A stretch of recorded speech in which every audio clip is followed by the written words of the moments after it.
Namaste. This is Yoga Therapy Podcast, and I'm your host, Shira, yoga teacher, yoga therapist, and Ayurvedic wellness educator. In these conversations with experts in the field of yoga therapy, you'll find out what it is and how it can help you and your loved ones to reclaim well-being.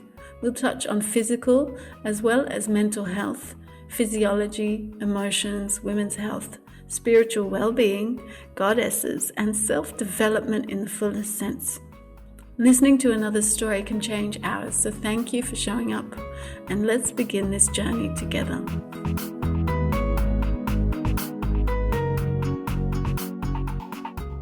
So hello everyone. Today we are joined by Leila Stuart. She is a clinical massage therapist, a yoga teacher and certified yoga teacher and yoga therapist, a passionate pioneer of movement education. She trains people in the anatomy of yoga therapy since 15 years, and she's a co-author of the book Pathways to a Centered Body. So welcome. If I have missed any credentials, please correct me. Thank you for being here, Leila. Well, I don't actually teach that course anymore. I taught it for 15 years, and I stopped doing that so that I could have more time for international teaching and writing.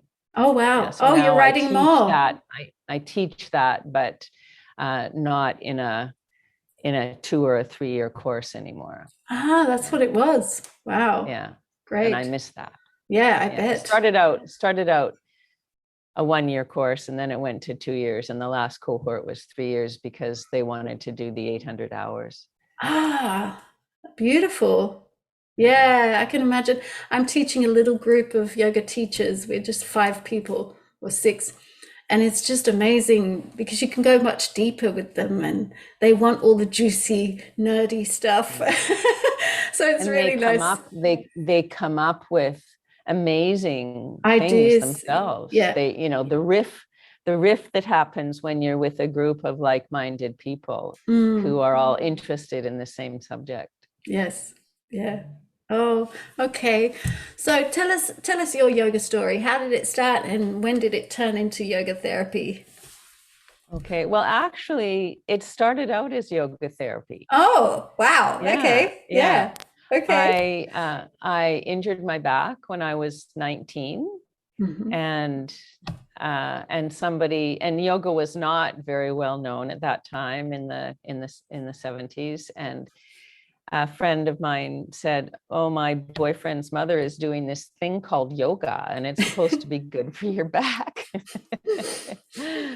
So I couldn't find a class, so I bought a book called The ABCs of Yoga, and I started to do it. And sure enough, my back felt better, and I would have to do it every day in order for my back to feel better. So I didn't really know. So it was kind of a holding pattern. It would feel better for that day, but then the next day it would still be hurting.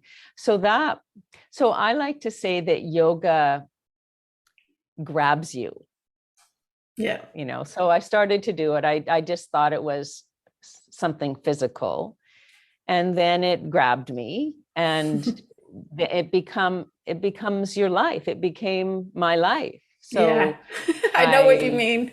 Yeah, I became a vegetarian, and then I took yoga classes off and on for probably 20 years before I did my first teacher training, and then I was able to really heal myself on all levels, because back then, and this was in the early 90s, my yoga teacher was steeped in the tradition of yoga. And so we got the multidimensional teaching of the koshas and the chanting and the Sanskrit and the yamas and the niyamas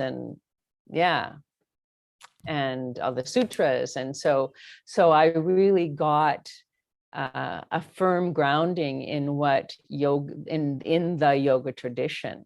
And I'm very grateful for that, and because my teacher was also very big on the energetics. So the prana, the move. So the way that I learned yoga was how can I move prana?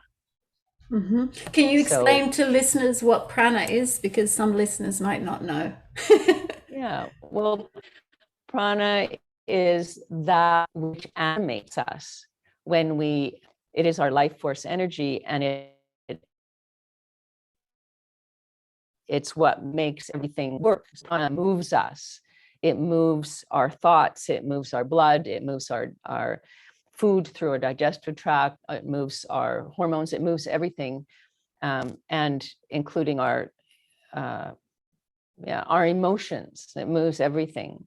And so when prana is not moving properly through the channels, so through all the nadis, and we have 64,000 nadis or something, that I don't know who counted them, but we've got the main 72,000.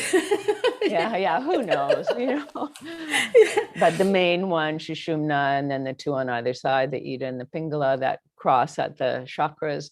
And then all the others are like the acupuncture meridians. Mm-hmm. And when prana is blocked, so whether that's on a physical level, on a mental and emotional, or an energetic level, then there is a consequence to that. And the consequence is illness or emotional stuckness or something. So imbalance. We can, some kind of imbalance. So through the practices of yoga, and particularly with yoga therapy, although, I have an issue with that term, because all yoga is therapeutic.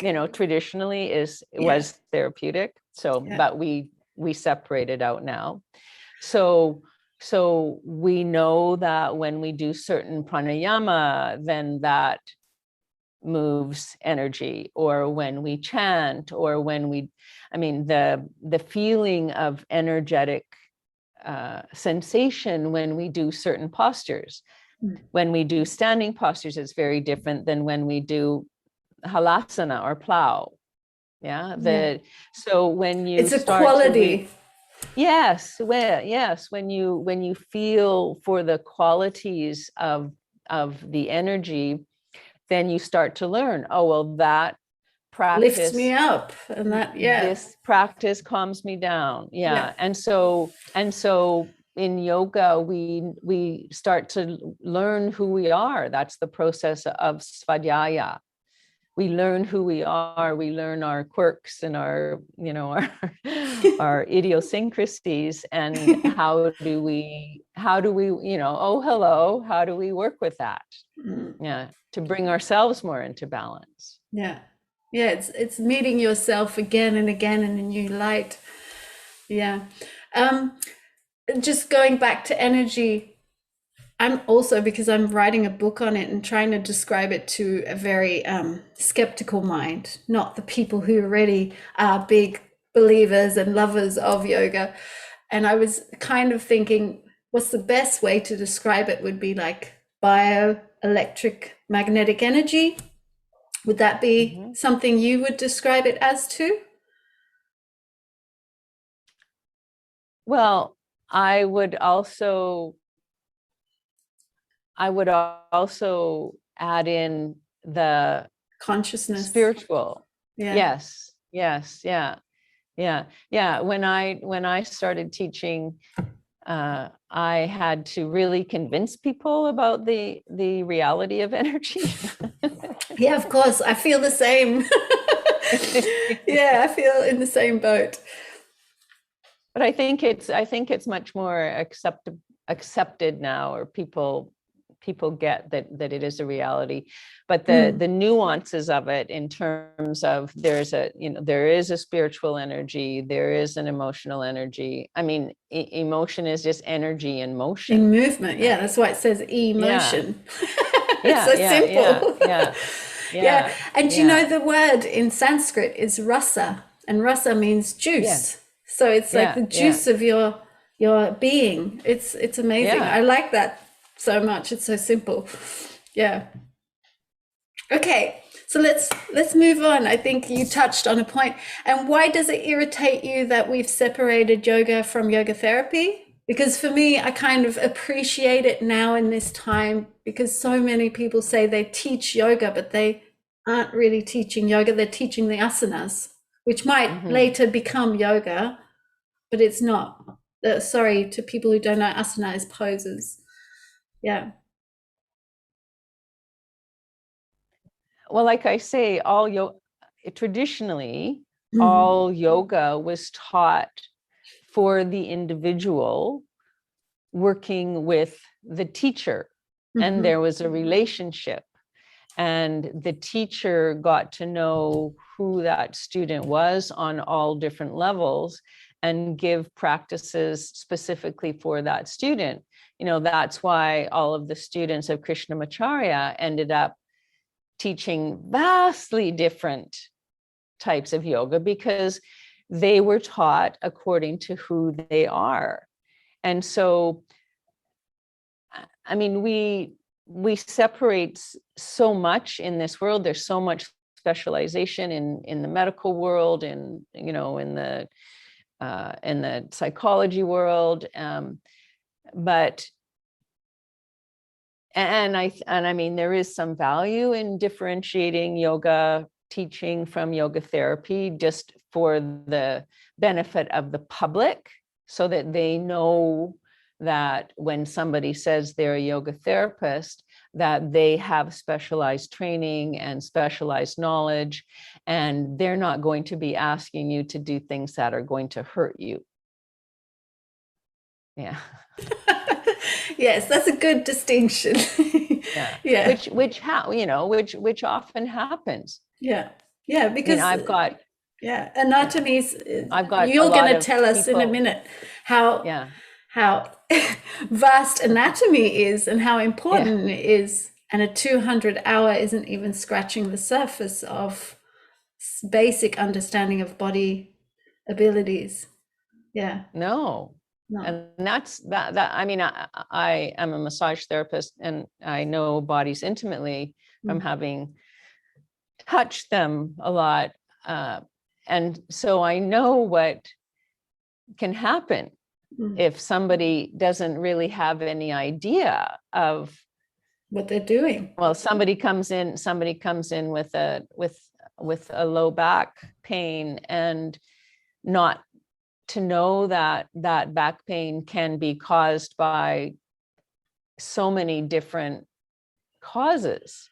Yeah. And then to say, oh yeah, well, I know 4 poses for back pain, for low back pain. Here, do this. And depending on what the cause is, those 4 poses may be exactly the opposite of what they need, and it may exacerbate their pain.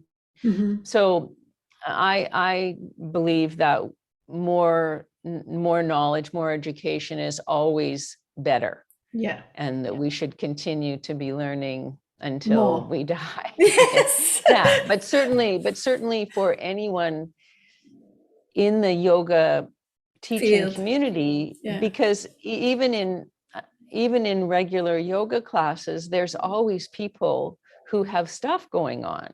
Well, everyone has lots of stuff going on. Yeah. On all those levels of being. Yeah. Yeah. Okay. Yeah. Thank you, Leila. So let's move on. So tell us how you make anatomy juicy then, because I read that on your website and I was like, okay, tell us. Say that again. How do you make anatomy juicy? Oh, okay. Well, you make it about you. Yeah. So again, I come back to the concept of self-knowledge, which is what yoga is all about, svadhyaya. And for centuries, the sages have been saying, know thyself. And so when people learn something about their structures and how they work and how they feel, and that's the important thing, because in experiential anatomy, people develop a felt sense of their structures, and they start polishing the unawareness. And when they become more aware of their structure and how it works and how it feels, a whole new world opens up. So new sources of support, new sources of initiation. I'll just tell one quick story that illustrates this. I had a massage therapy patient who was a runner, and she had the stiffest pelvis I've ever come across. It just did not move. And as a runner, that's not a good thing, because we want all of that impact to be dissipating through the structure. So then she came to my yoga classes, and I did a class on the pelvis, and I was teaching about the pelvic bones, how we have the sacrum and the two halves of the ilia, and then and that's divide, and the pubic bone in front, and that they can move independently. And she said, "Are you kidding?" She said, "I thought that the whole back of the pelvis was one piece." and I went, "Oh, see, that's why she was so stiff, because in her mind, she couldn't her move pelvis was moving as one piece." And I have to say that after she got a felt sense of her pelvis and was able to initiate movement from different parts and to understand the movement, then guess what? Her back pain went away. Wow, and guess what? Her running was improved vastly. Yes, Yeah. I can imagine. Yeah. Of course. Yeah. So imagine running with one piece in your back. Yeah. Wow. Yeah. Really difficult. But we have these images. People have these images, or they don't have any image. Like they're a head, and then they're this, bus or vehicle that carries the head around. Oh, and that's they don't. True. Yeah, I've never thought about that people can have such wrong conceptions. Yeah, a lot of people are totally unaware of what's going on below. And, and a lot of those people are also unaware of their emotions, because there's a lack of feeling. And what's really interesting, and there's so much research on interoception in the last 20 years. And so for me, it's confirming what I already know and have experienced in my classes and in my own body, that the pathways, the neural pathways for interoception lead to the insula and to the anterior cingulate gyrus, which give us our sense of self.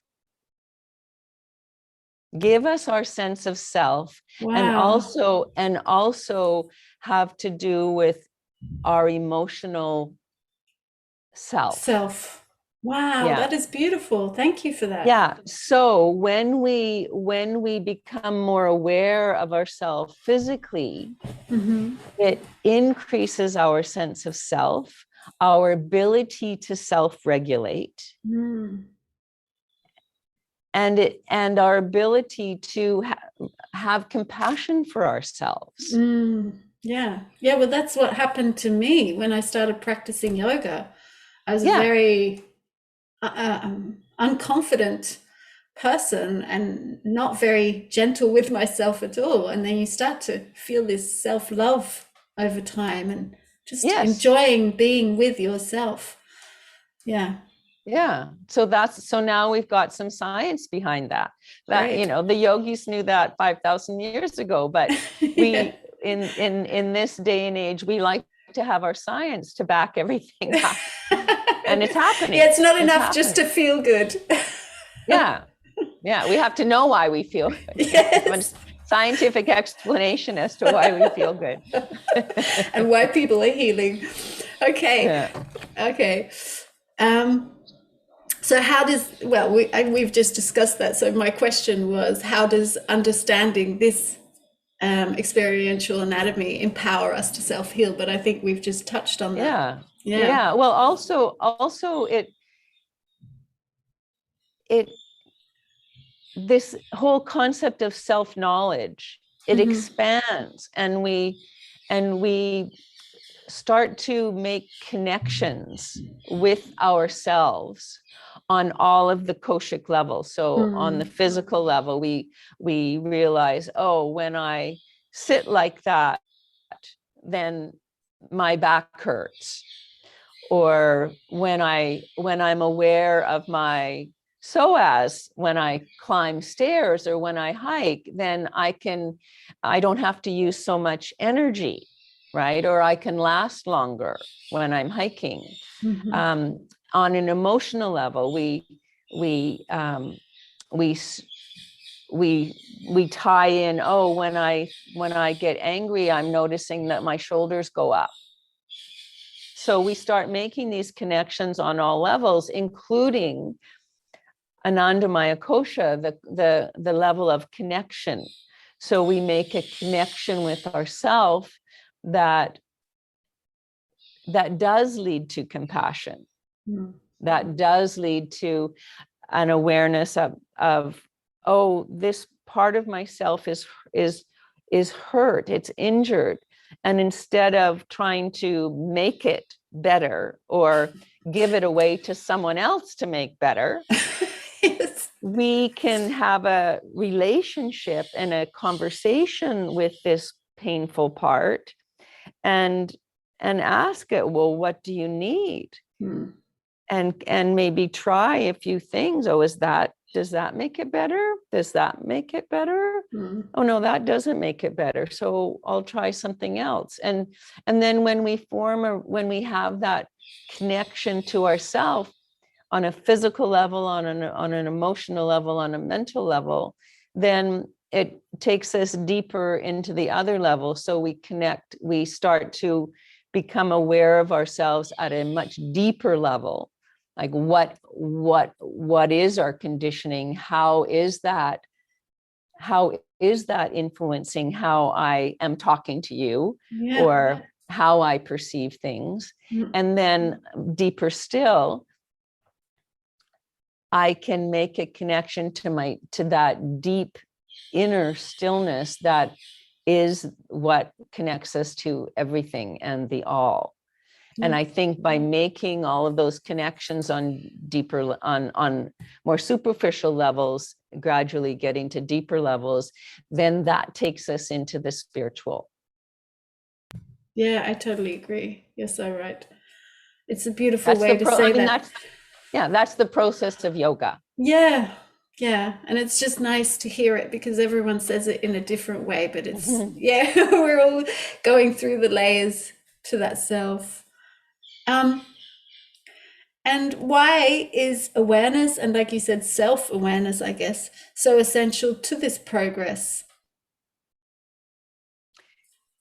Well, if we don't have it, we don't know where we are. So I often use there's the 4-stage process of changing a habit.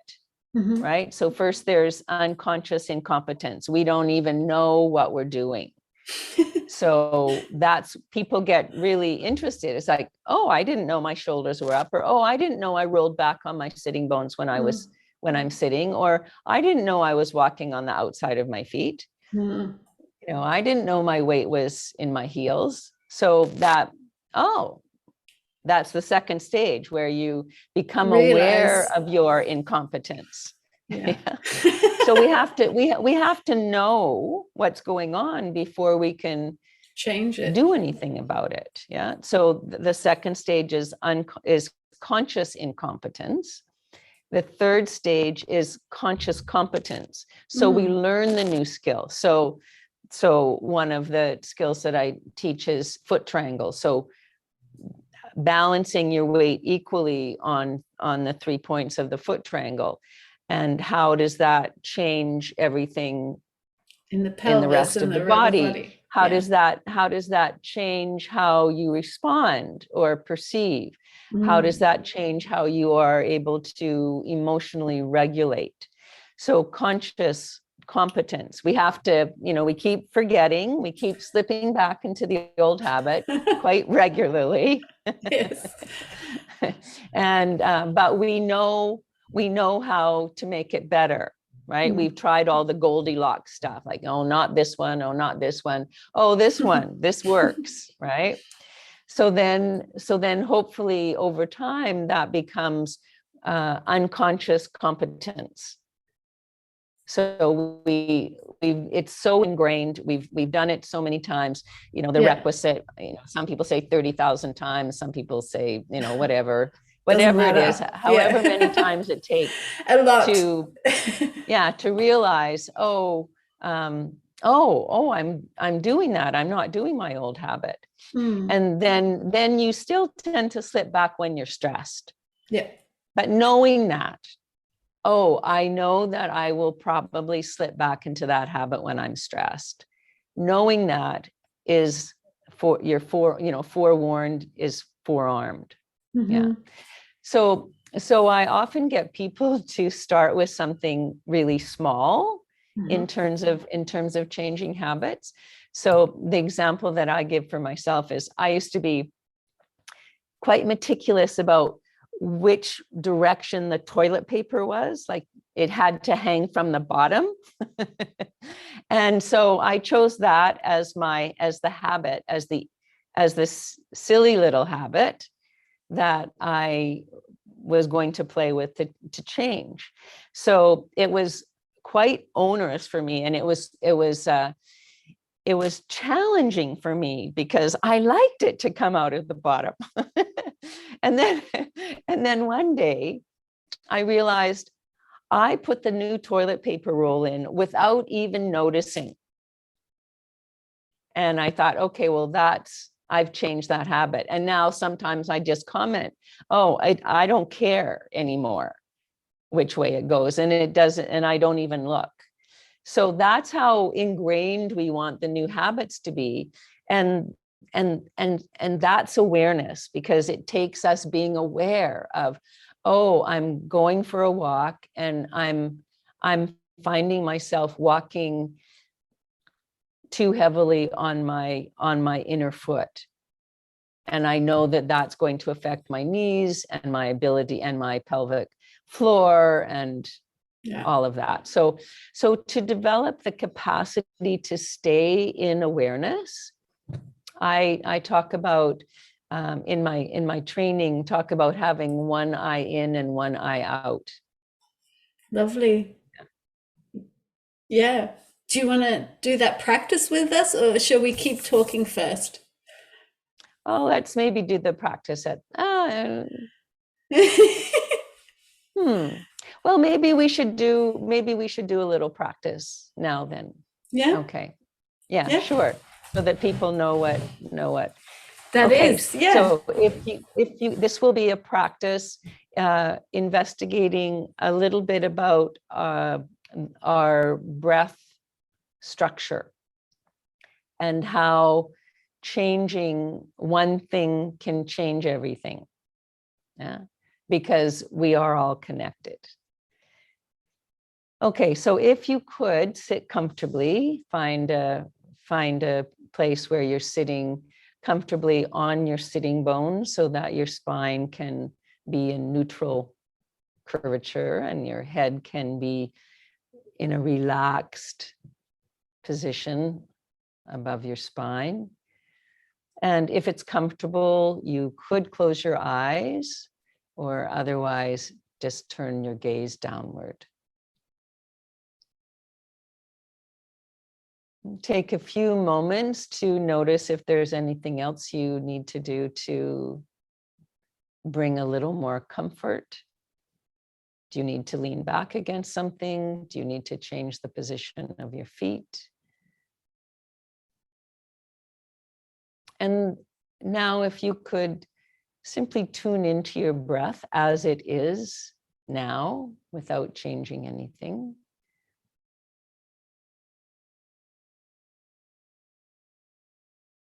Setting a baseline so you know where you're at.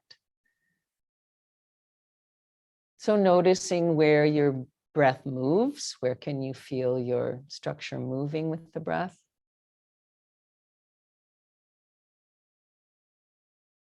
What is the depth of the breath? The quality?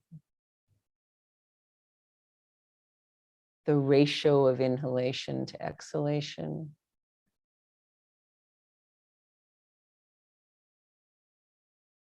And how much effort are you using to breathe? Or are you using effort?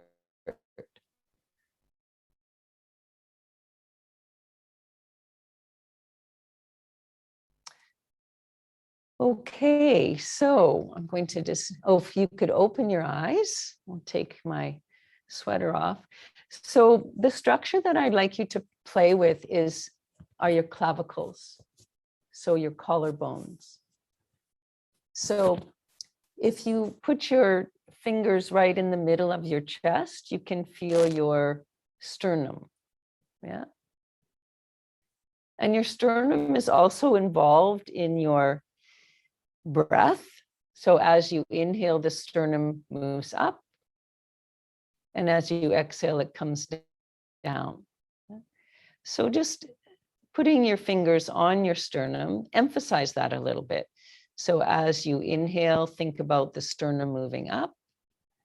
And as you exhale, pulling the sternum down a little bit. So you can use your fingers to move the sternum up and down.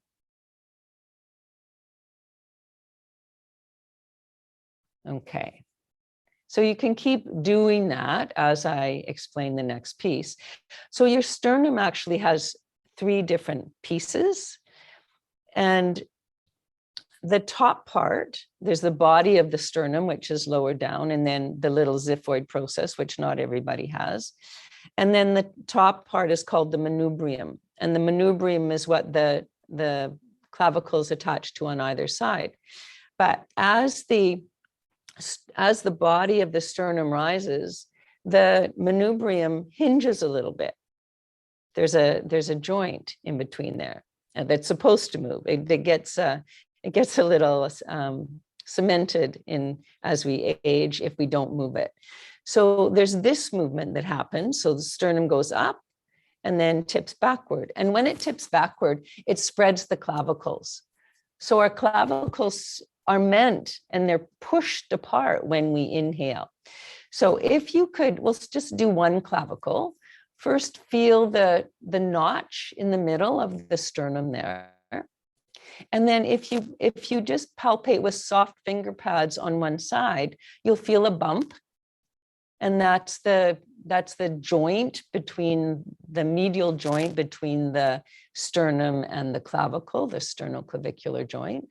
And then if you just actually I have, how about that? I just happened to have from class last week a clavicle. So there's a big bump here, and that's what you're feeling. And if you have a look at it, it's a spiral bone. Yeah, it's a spiral bone. So as you inhale, it gets pushed apart and it spirals. Yeah. So if you can take your fingers and just palpate all of the different aspects of it. It's got a top, it's got a front, it's got a back, and it's got a bottom. Now the back and the bottom and actually underneath may be a little bit tender, but just feeling all along the clavicle, noticing that it goes all the way to your shoulder. There's an underneath part, and that can be tender because there's some soft tissue there. Yeah.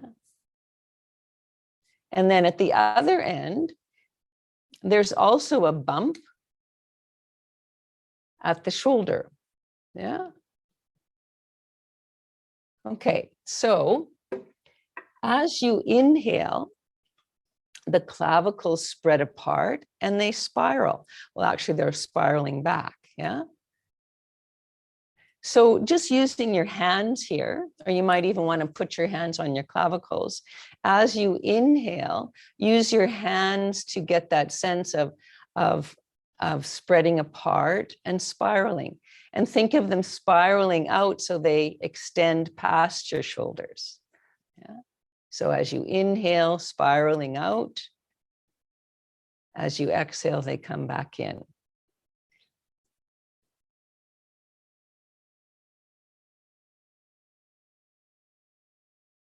And if you put your hands on them, you may feel that. And if you don't feel it, you can imagine it. And according to your nervous system, anything that you imagine is true. Yeah.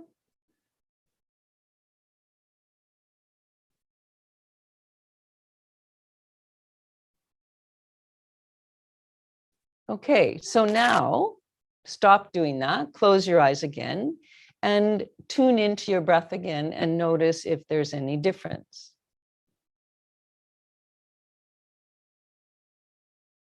To the quality of your breath, to the depth, to your awareness of what's moving.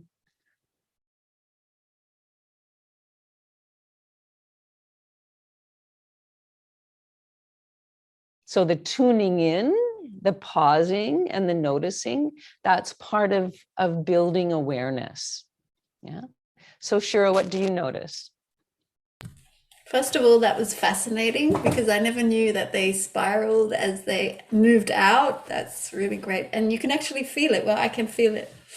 And what I felt was definitely more opening, much more awareness just in this area. I think when we practice a lot one way of breathing or being aware, we become so automated that we stop being aware at some point. So this is nice just to find a different spot to focus on. So yes. And yeah. And the thing with experiential anatomy is that you could focus on your ribs, on your sternum, on the movement of your spine, the movement of the pelvic floor, the movement of the lungs, the movement of the diaphragm. And so there's this endless array world of possibilities of awareness that keep us present. That's the other thing I didn't mention before, that experiential anatomy, when we're aware of these things, it keeps us present. It keeps us in our bodies. Exactly. And available. Yeah. The problem with the mind is it gets bored so quickly that you need to keep changing the spot for it to stay focused. Yeah. So this is really great. Yeah. Yeah. So we keep shifting awareness. And sometimes we need more of one. So if I'm reaching for something and my shoulder is sore, which it has been, if I think of reaching from my lung, then it's easier. It's less effort. I get more support and it hurts less. So, I've been experimenting. What helps my shoulder the most? Yeah. So I believe in empowering people. Yeah. Teaching, educating so they can try everything out themselves. Absolutely. Yes. Absolutely. As a massage therapist, I wanted to teach people to take care of themselves so they didn't need to come to see me. Again, you don't want returning people because they're not a good therapist. Yeah, I agree. It's so important. And once we start to build this awareness and have the knowledge and the tools, it's amazing what we can do. There is so much self-agency. That self-agency is an extremely important concept, because we are not taught that. No. I think maybe now more in education there is that sense, but we are taught to be automatons and to do what we're told. Yeah. without really questioning very much. And I want people to question, and I want people to try different things and to know that they have the answers. Yeah, and that's why you call it experiential, because then it's your experience and you know it. No? Yeah. Yeah. Yeah. Great. What do I know? What do I know? Yeah. I know that I feel this. I know that I have an arm. But when we're not present, we don't know that. Yeah. So that's one of the reasons I love experiential anatomy. And for me, I was not born a particularly grounded person. You look very Vata. Yeah, very Vata. Yeah. And so I have had to learn, first I had to recognize that. Mm-hmm. Oh, my tendency is to be off in the wild blue yonder, and to recognize that, hey, I need to learn how to be grounded and centered, because when I'm not, the world doesn't go very well. Mm. So that's what, and they say you teach what you need to learn. Yes. And so my clinic was called Centerpoint. My yoga therapy training was Centerpoint Yoga Therapy. And because I recognized how important it was for me as an educator to have a center. Present the opportunity for people to learn how to be centered, how to be grounded, so that they can be present to the reality of their life. Because a lot of people are in their fantasy life, or they're in resistance to their life as it is, because they want it to be different. And I'm talking about myself. I'm thinking about myself as you're talking. I'm like, is she reading my life right now? Yeah. And so experiential anatomy helps us to be present. And it's not just experiential anatomy. I mean, any mindfulness practice helps us to be present enough to acknowledge the reality of what is actually going on around us and inside of us, and to then be able to respond from a place of our wholeness to the reality of the situation, and not through our mental distorted perception, filters. Our conditioned mind. Yeah. To recognize, oh, that's my conditioned mind. Yeah. Oh, that's my conditioned mind. Oh, that's what it feels like when I'm coming from my true self. Yeah, my integrity and authenticity. Yeah. My authentic self. Yeah. Which is why we do yoga. Yeah, it's funny. I think even people who don't do yoga, it's becoming more clear we all just want authenticity, connection, the core parts of why we love yoga. I think everyone's waking up to the fact that that's a sustainable way of living as a social species.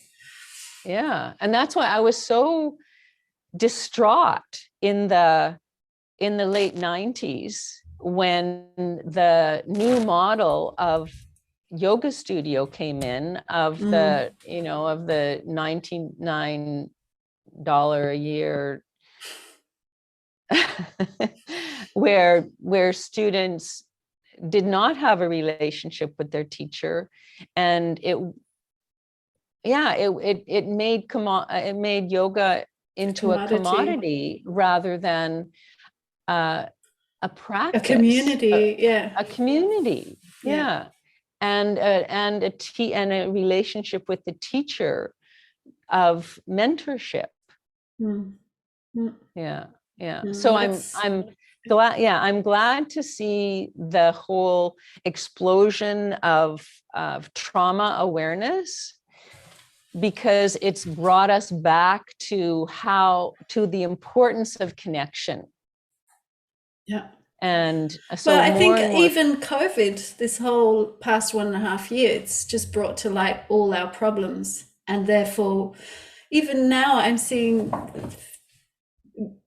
complete strangers, old people, young people, doesn't matter, and everyone's really seeking connection. When you just smile at them or start some small conversation, they are so happy, and we're realizing what's really important is each other, and to feel like we belong to something bigger than our selfish little selves. Yes. Yeah. So I think I it's hope been that's a big the legacy. Yeah, well, it is. I think so. You see it in the kids, like my daughter and other kids. They're just so awake. They know what's going on, and it's a little bit scary for them. But yeah, Yeah. yeah. So I think we have a little more time. If you're up for it, would you please tell us about your book and the multidimensional psoas? Okay. Well, I found as a massage therapist that pretty well all roads led to the psoas. Okay. And yeah, that and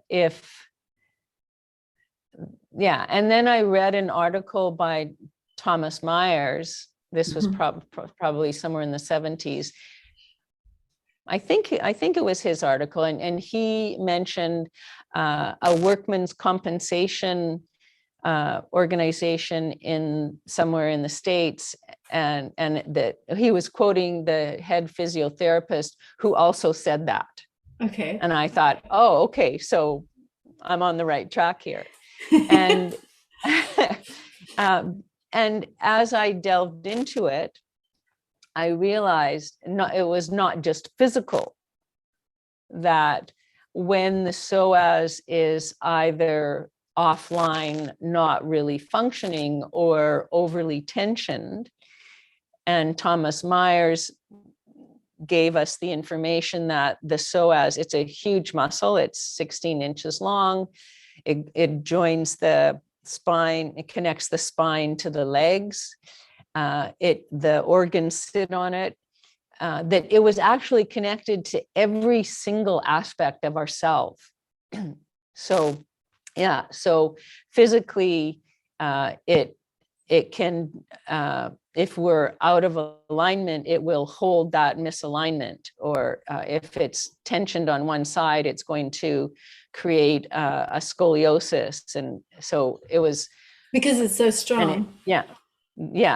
So involved, and and because it's so deep and hidden, and there are superficial muscles that are more than happy to do its functions, that's what happens for many people who are experiencing, I'm always seeing people who are in some kind of dysfunction, or as we call it now, politically correct, adaptation, functional adaptation.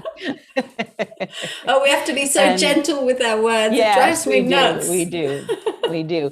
But what I saw was that it also affects us energetically, because when we're overusing our superficial muscles, it takes way more energy to do that than when we're moving from our deepest core. And the psoas is our deepest core muscle. So even though it's not in the traditional core cylinder of support, there's been tons of research done on it. I think that it should be included because it connects the front to back, the top to bottom. It's a connecting structure, and there's fascial connections with the diaphragm, and through the diaphragm to the arms and to the head and to the palate. And so it's a connecting structure. And so when it's not working, then we don't feel so connected. And when the superficial muscles are doing the job, then we become more superficial people. Yes. No, really. No, so I believe you. What I found is that as people develop a felt sense of their psoas muscles, then they become deeper people. They become more connected to their deeper self, to their true self, to their authentic self. And when they're centered in their psoas, they are grounded, they are centered, they are responding from their deeper self. They are more gentle with themselves. Yeah. So it was over probably 15 years of teaching, working with the SOAs, getting feedback from students and clients and my own body, that I developed this body of work, which is a protocol of how to work with the SOAs. Because if you look on the internet, mostly what you're seeing are these major stretches and, pigeon and back bends. And the thing is, what the SOA is so connected to our nervous system. Mm-hmm. It is the structure that takes us into the fight or flight strategies. Mm-hmm.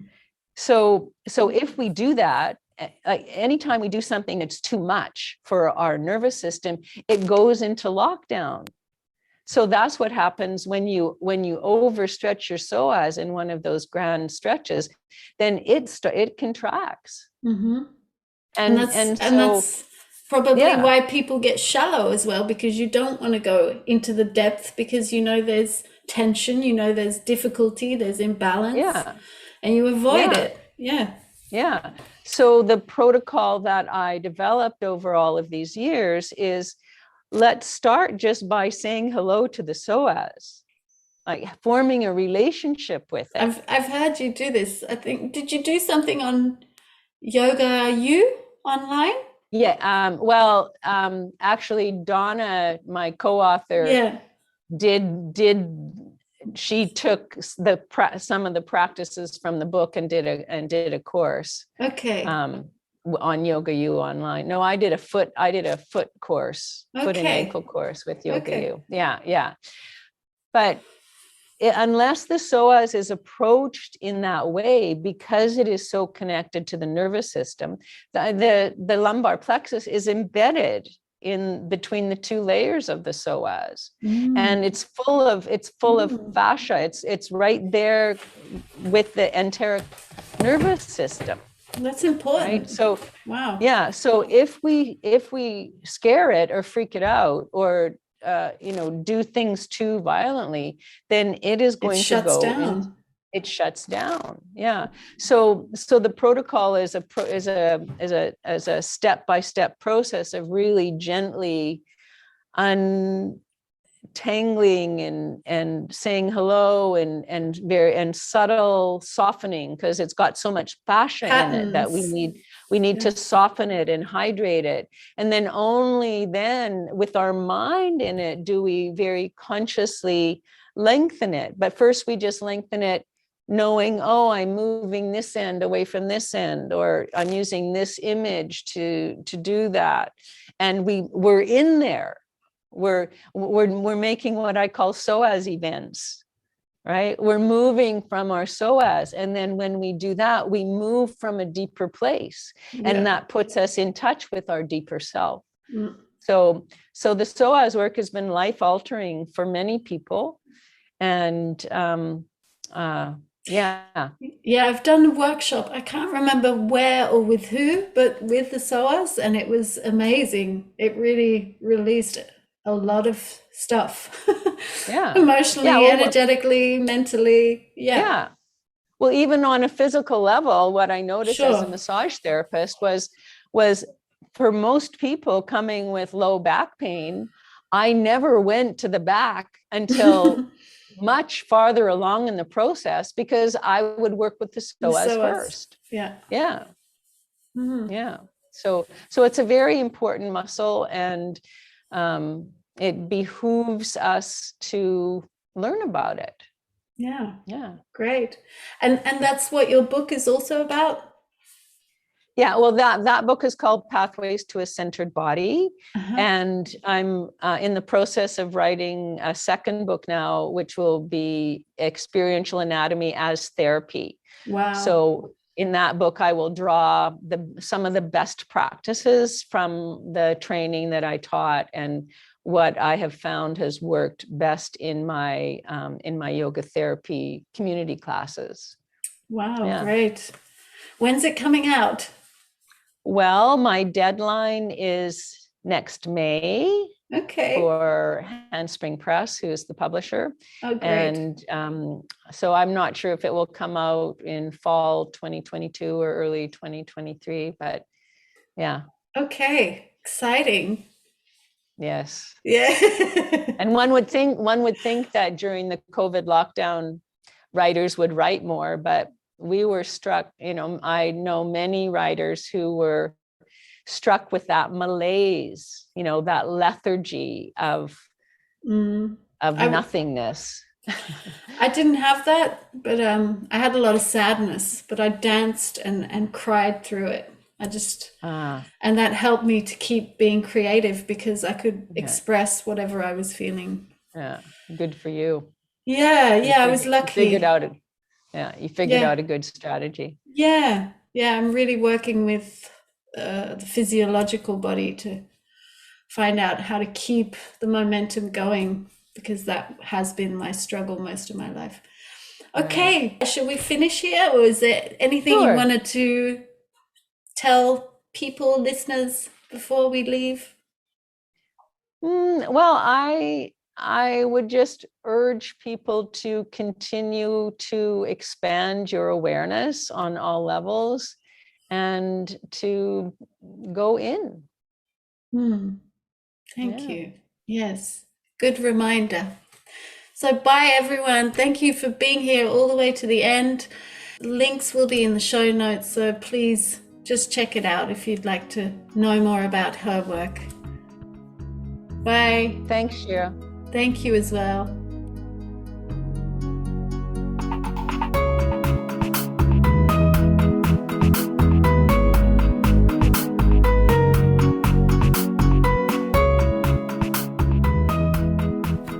So thank you everyone for staying to the end of the podcast. I hope you enjoyed this conversation as much as I did. I really love doing these talks with these amazing people. And if you want to know more, just take a look in the show notes. There's plenty of links and ways to connect with either the guest or myself. If you want to work with us or find out more about us, just check out the information in the show notes. So I hope you have a wonderful weekend or week, and you'll be hearing from me next week. Bye.